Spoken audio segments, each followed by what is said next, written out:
And what was your rehabilitation process like? That's the process between the end of treatment and getting back towards where you want to be.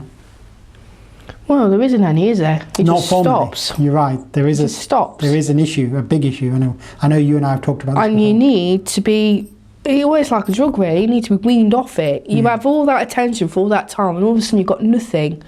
And your mind just does overtime.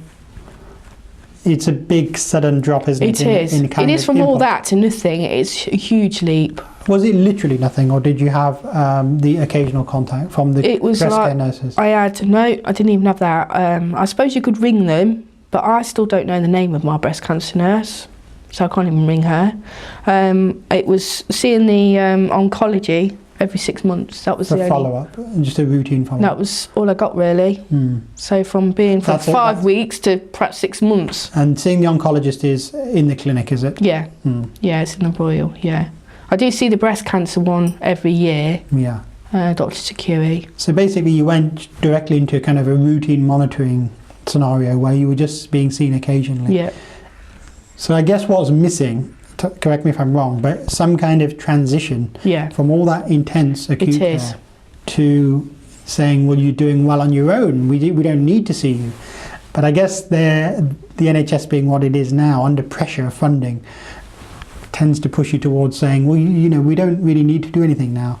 It's very different to the They can still Scandinavian. do patient groups, surely, you Yeah. know, different things, or get you involved with something, and then if you don't want to go there, that's your choice. And I agree, and there are other things you could do. But they don't give you all that information, really. No, I mean, I guess if there's a gap and the voluntary sector is able to compensate, they could point you in the right direction. But having a gap and not signposting where to go, that's a big problem. Well, again, I mean, you're given leaflets, but again, you shove them in the drawer. So really, it could do with recapping over that maybe. There's this available, there's this available, and there's this available. There's nothing because you do like forget. a personal contact saying, these are the options. Yeah. So, yeah, I'm definitely hearing what you're saying there.